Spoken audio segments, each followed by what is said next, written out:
Andre, I'm not gonna read the rest of your name, man. That's no way I'm gonna read that. That's too long. Thank you so much for subscribing to the channel. Kind of a Gunner profile pic, not gonna lie. But hey, everybody likes what they like. So yeah, I don't know if it's from a series or anime, whatever. But yeah, thank you so much for subscribing, and I hope you enjoy the content. Okay, so I just wanna talk about a little bit on the deck list of PRB. The deck is really good on this set. Not really good, sorry, but it is much more viable than it was on OP12, OP11. This is based on the top 8 deck list. He wasn't playing Linlings, and he was playing 4 Sunshine Puddings and 4 this event, and he was playing only 3 categories. So that's a 4, 4, -1, not existent. I decided to just put Linling because sometimes you kind of do want to have a really big body. This is especially for late game decks, and this is somewhat me preparing also for OP13 if I play this deck. I'm not, but just in case. Hakai also kind of want to go down to 1 to play only 1 Ragnarok, but I'm still thinking. I don't know if I'm gonna do that. So for now I'm gonna stay with 3 Hakai. It does pretty well against very aggro decks. This is also, we also now managed to build board a lot faster thanks to this card right here, and also we are playing a new tech which is Sunshine Pudding. I am thinking about just taking my 1 Parasparrow and playing another Sunshine Pudding. The replays you guys are going to see, I was playing in reverse, but I think Sunshine Pudding is better than Parasparrow overall. It is searchable by both of your search, just like Parasparrow, and it is played just like Parasparrow. It is possible to be played from Pudding. So it's just an overall better card now than the Parasparrow. You still obviously love to have Parasparrow just to keep cycling cards, and every time you go down on Dawn you just get the Dawn back, cycle cards to get the tech that you need. But I think it's not as necessary because now thanks to Pudding we can spam a lot of board and very big board on that. So yeah, that's my input. Linling does not come up a lot, and she's still at 2. Because again, we the way I saw the top 8 deck list, he goes a lot on the mid-range. We can obviously do that, and I am thinking about doing that, but again, that's just, you guys are not going to see on these replays that I chose today, but it's still good in some matchups. Like with Zoro, it's not bad, but I actually haven't found Zoros yet, but I think against Zoro it's not bad. If anything, I would go down 1 to play another Parasparrow, and this would be fine. Like this, just 1, just in case we need it, and the rest is just putting spam board. I do not agree with the top 8 on going 3 categories, because spamming categories via the 2 costs is still better than playing Pudding -2 Dawn, play category. Yes, you're building a board that can potentially swing, but you're going down 2 Dawns, and that's very bad, actually. So yeah, unless you have Sunshine Pudding, in that case, doesn't hurt as much, and especially have Pudding and Sunshine Pudding on the field. But yeah, that is not as consistent, especially a lot of decks now can remove the Pudding, especially in our case, because unlike the green-purple Luffy, we do not have a stage that bumps the cost up.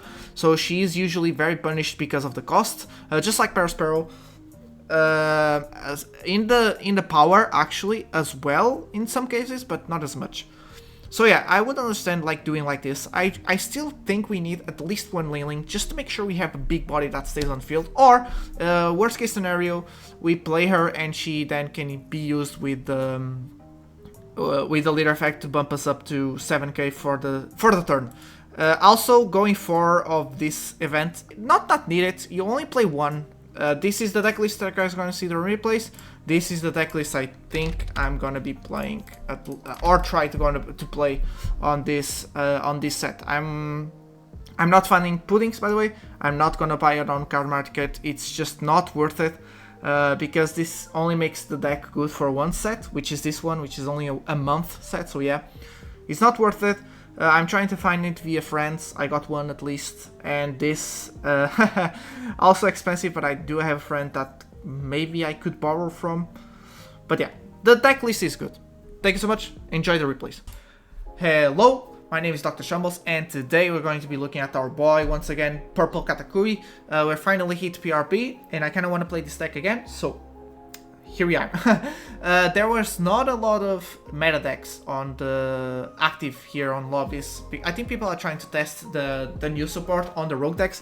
One that I really wanted to see was Marco, because he's it takes the most advantage out of the buffs with the red law and the blue Marco, so yeah. I think he did. Yeah, I choose to go first. I think he does like to go second, Marco, but it's fine by me. Okay, I do play the pudding, swing 6, get the ton back. I think next turn I'm gonna try and play Sparrow, cycle out one card, which is probably gonna be Tatooine, and gets either the 7 cost pudding or the 8 cost Katakuri. And then play the search event to reach the other one.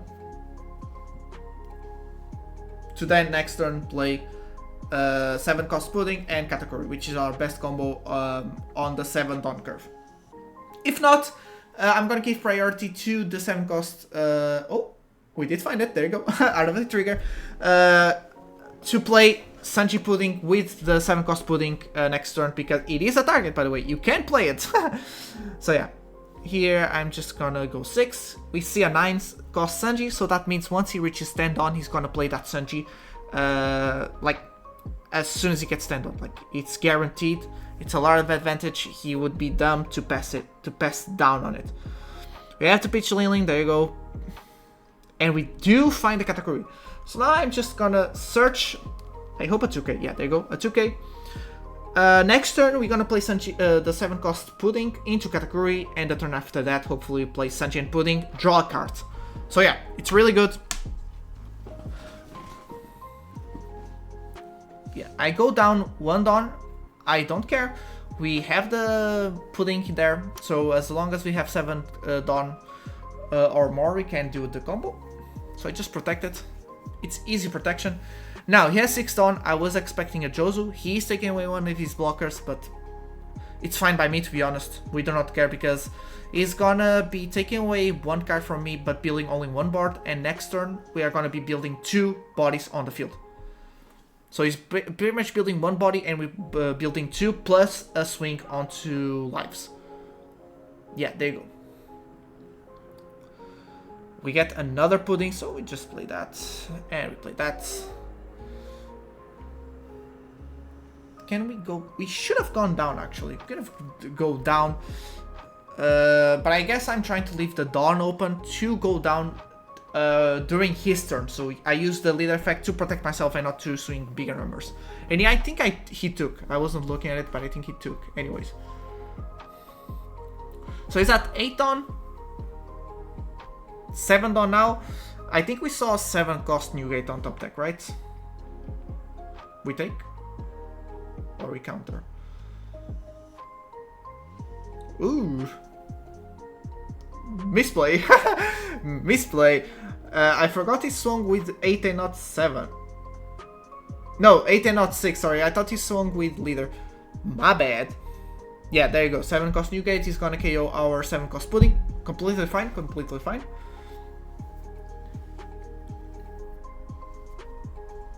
He cannot KO our Katakuri because it's a 5k power.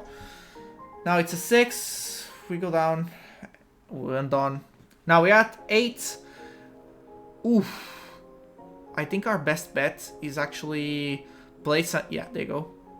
Yeah. 2 cost Kata? No 2 cost Kata. I'm gonna grab that Hakai, I think. Yeah. If he plays another 6 cost or less next turn, we can kind of ignore Jozu. And just go for lives as I am. He countered the first 5k swing.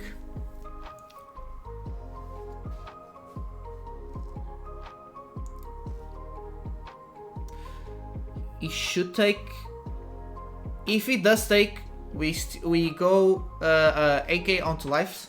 If he doesn't take, which he doesn't, he actually counters. I'm actually gonna try bait even more cards on the on Jozo, and actually bait 2 cards out of him. I think he should have let the Jozu go, but he wanted to have an extra swing.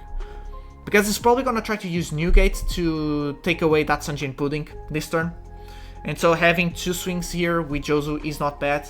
But taking away 2 cards, that's bad. If he was only a 2k, maybe. But now I can keep exploiting the fact that he's low on cards in hand, and we have a huge advantage. He can play the blue pudding, but that's fine by me actually, because although it is a lot of cards in hand, that's just options to play with because it's not actual counter. So I block. He goes 7. By the way, we know he's gonna be playing the 9 cost Sanji. Onto something else. I wanted Hakai to take that something else, but that something else is the red law, so he can actually protect himself by just decreasing itself to 2k. So yeah, Hakai cannot be played this turn. We just use Katakuri here, go down 2 Dawn. Ooh! Oh! Misplay, I did not see that. Oh, it's to draw a card. Okay, that's fine. Yeah, I did not see that I drew an 8 cost Katakuri there. But it's fine, because if he does, he's probably gonna take away 1 category here, with Law plus Leader effect, and then Newgate, so that's 3 effects, 1 swing. And next turn we can actually play Pudding with Katakuri, and then get that on back with the Sanjin Pudding. I'm gonna go very aggro on lives, because he's very low on cards in hand, so I do have 2 blockers, I do have 3 lives, I do have some cards in hand, so I want to set up game now. I'm trying to set up game to well, as soon as possible, actually, because he did defend it, as soon as possible to end game.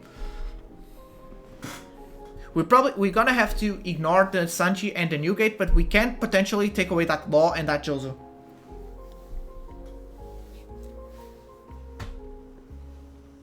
So he's using Leader Marco effect to our category, just like I called it.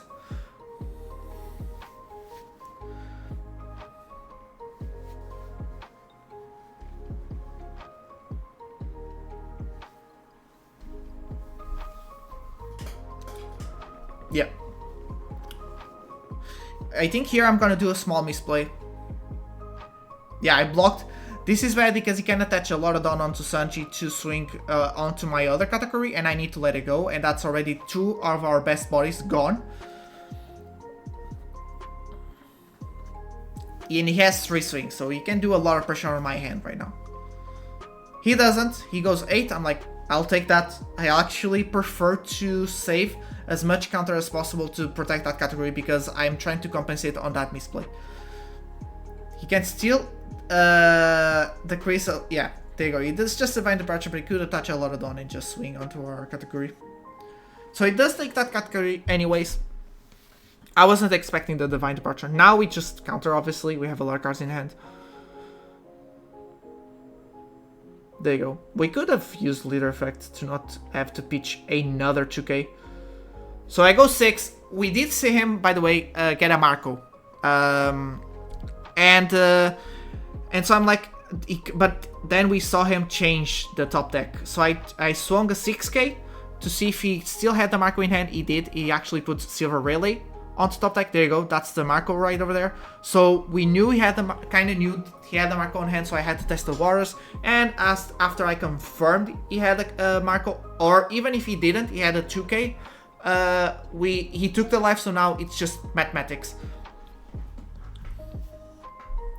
And we were pretty safe, like we could have still Pudding, whatever, like we had a lot of options. Next game is against the green-purple Luffy. I did choose to go first. I think it's better to go second against this deck, but it's fine. Oh no, wait, was he the one who chose? I don't know. But I do still think it's better to go second against this deck. Once again, we have the exact same situation. We have a Sanjay Pudding, a 7-cost Pudding, and a Paris Sparrow. But we do not have Searchers.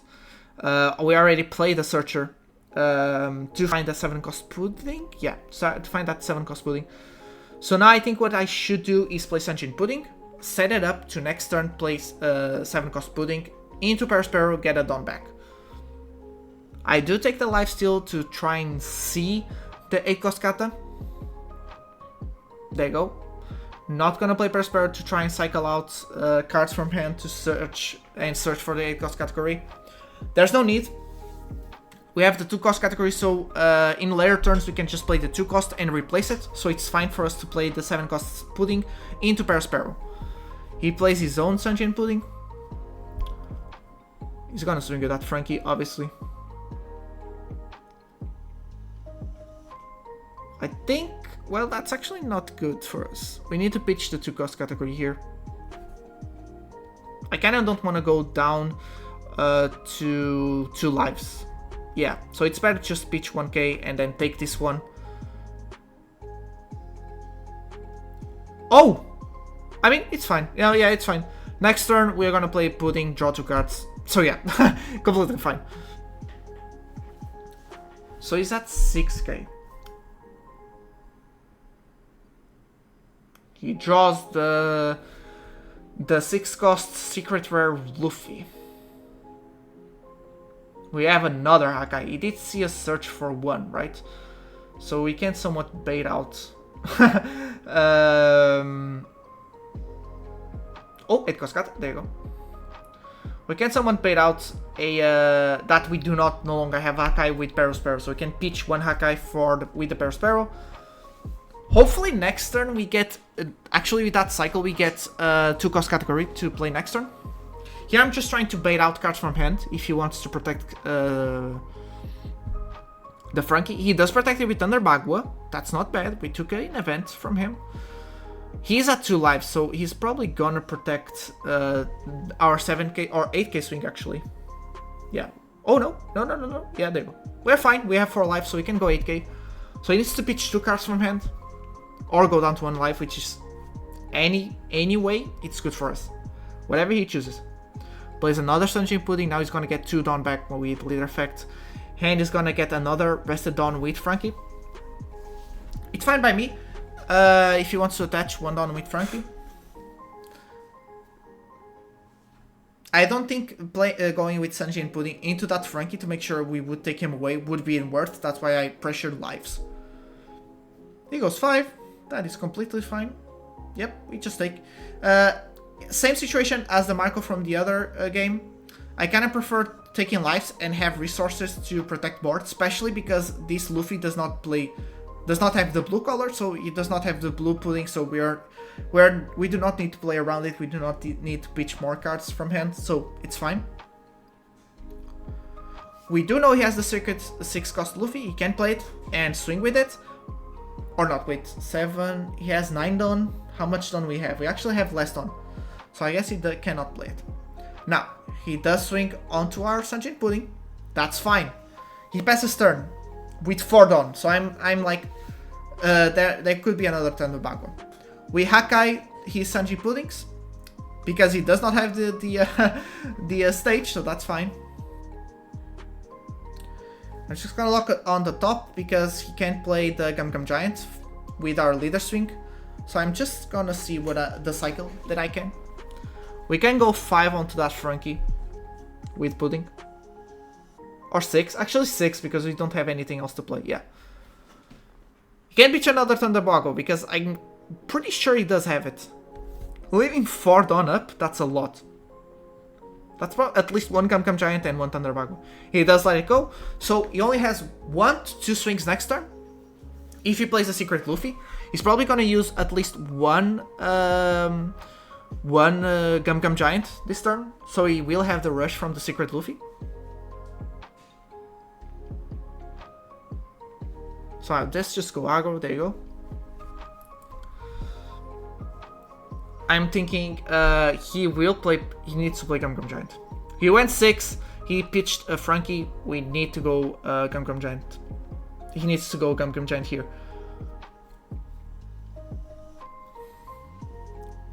We can go Thunder Bagua, but I don't think that's as worth because Gum Gum Giant cycles cards, and then when we swing 9 in this case with Sunshine Pudding, then he plays Thunder Bagua, gets a Dawn back.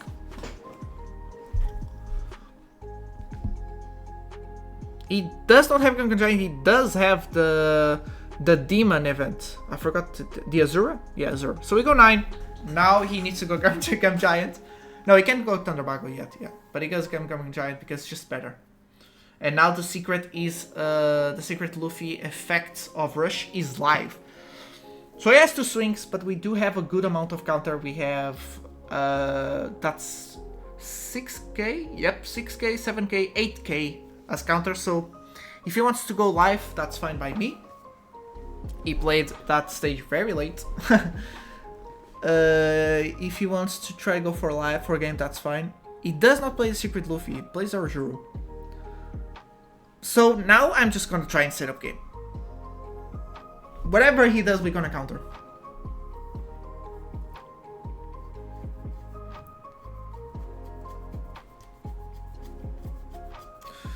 Actually, yeah, we are gonna make as many swings as we can, but I'm probably gonna try place the 7 cost pudding with Katakuri just to make sure here, because he does have a lot of cards in hand, and I'm sure as hell he has. Okay, he went 7 on 5. Well, we're not. I'm not gonna protect that. It's fine. I'm so sure he has a Thunder Bagua. Like, he's leaving 4 down every time.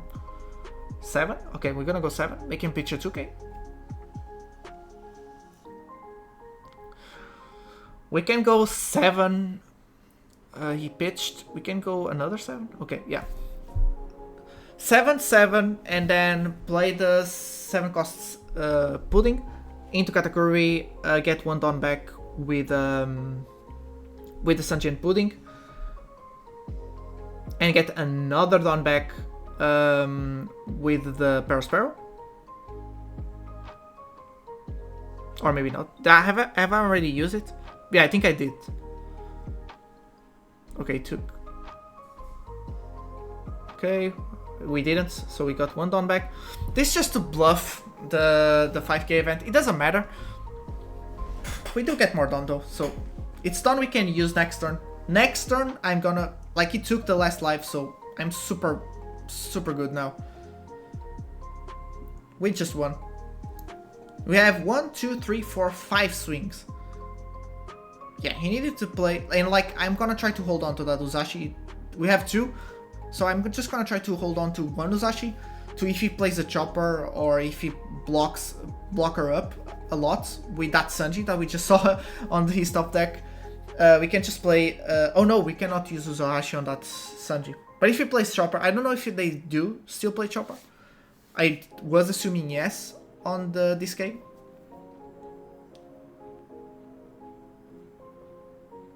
Yeah, there you go. So that's 3 done. That's probably 1 Kamkan Giant again, and 1 Thunder Bagua. I'm so sure. I don't know if we saw it on top deck. I don't remember. We go 6 with that. Yeah, with the pudding. Oh no, we go 8. Okay, yeah, we go 8. I'm gonna try to make him pitch the Gum Giant first. Like, he's gonna counter this swing, and then I go 6k. Yeah. There you go. And now I go 6k. Or not. Do I go another 8? No, we go 6k now. Yeah, now it's good. He just pitched a really big event. So now I'm just gonna make him pitch a small card.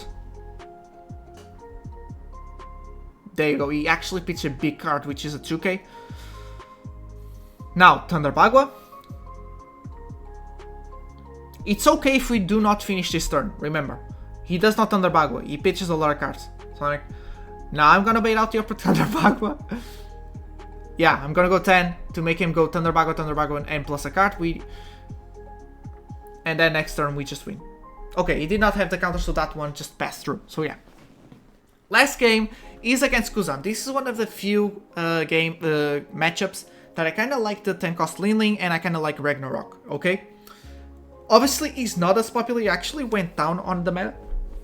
I don't know if he's going to come up again on PRB because of the Marco. We do want to play Marco on Kuzan, I believe.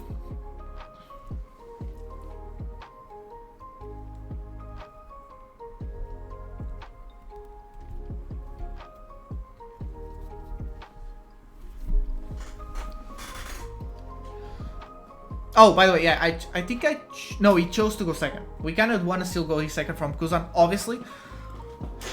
Okay, now we do have a Katakuri. We don't have a 7 cost pudding. And we don't even have a Parasparrow or anything. So, best we can do is play Sanji and pudding and hope that we draw... and hope that we draw the 7 cost pudding off of anything. If not on our 7 Dawn. Oh, we do find Perospero actually. Another. Yeah, we set up the Sunshine Pudding. I should have. No, actually, no. Yeah, I should have swung first because I'm not going to use leader effect because Sunshine Pudding does not give our Dawn back, unlike Perospero. So I'm just going to play Sunshine Pudding. If I find the 7 cost Pudding, that's fine. If not, we probably just play Perospero. And it's fine. We go a bit more mid-range. He's going to play Jozu. 100% he's going to bounce that Sunshine Pudding back to hand. There you go. Yep.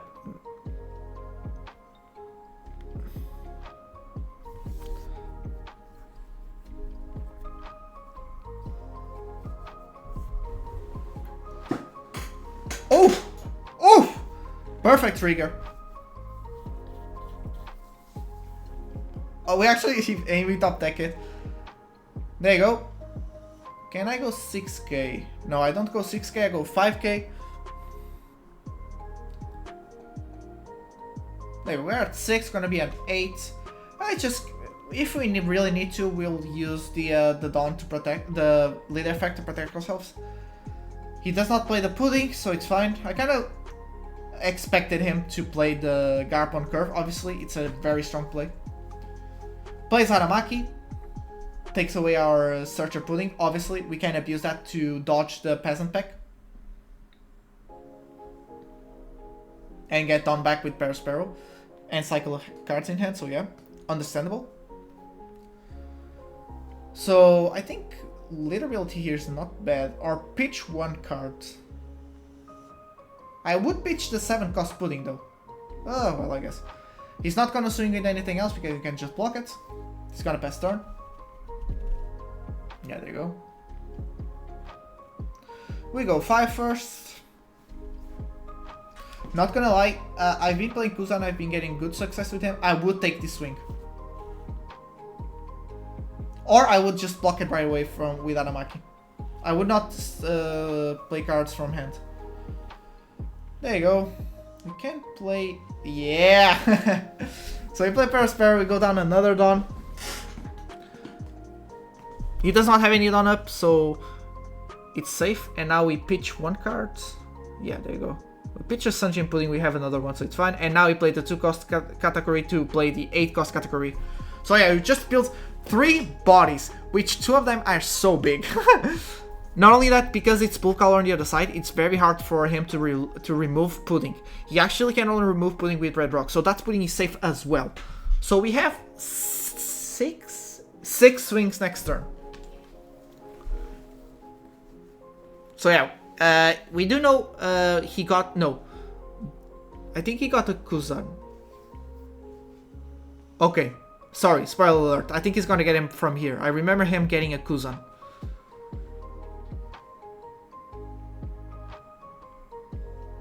There you go. Kuzan and Peasant Pact, yeah. Sorry. He plays Sakazuki. Draws more cards. That's completely fine. I think he had a lot of swings. He had 3 swings here. We had 2 blockers. He could have just left some Dawn up. He could have played Sakazuki and not Sengoku and draw 2 cards and that would be fine. And have Peasant Pact for my turn. Yeah, we can block, pitch 1 card. That's fine. If he swings with Jozu, we can block, and if he swings with Haramaki, we can take, to be honest. Go down to 2 lives.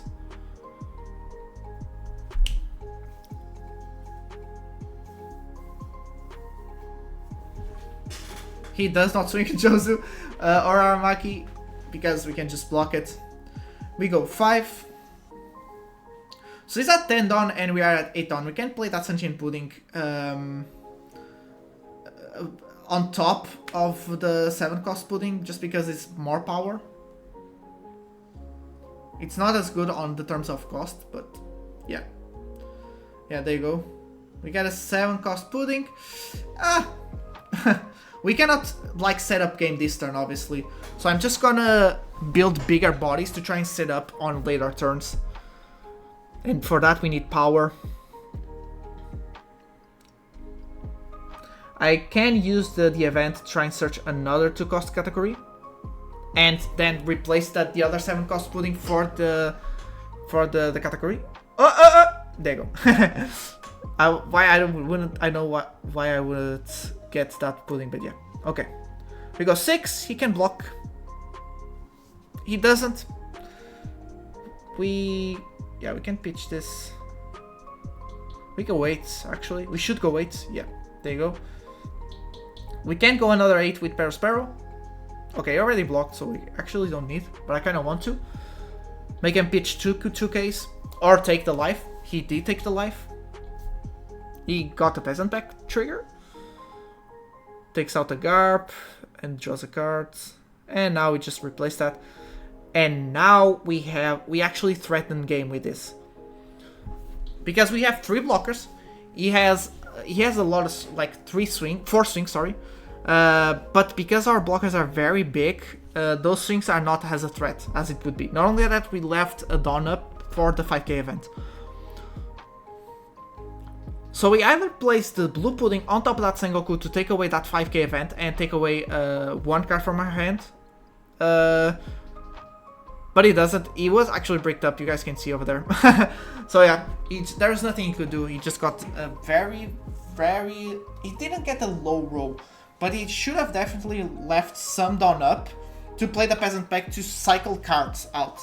Because then he was super bricked up, as you guys could see, and like, I would threaten game next turn. Because we have 3 categories, like those just restand and then they protect me from his swing, so we can just ignore board. But yeah, those were the games. These were a lot of fun. I don't know how this deck list goes against Green Zoro, I still need to test it, but I think it does do well. Because we're just swarming the board, we're much more mid-range. And so that makes Green Zoro have at least a bit more of a struggle to deal with our board. Obviously, he still has that 3 cost event to keep restanding the leader and keep swinging, but yeah. Thank you so much for watching. Like and subscribe if you enjoyed the video, and I'll see you all in the next one. Goodbye.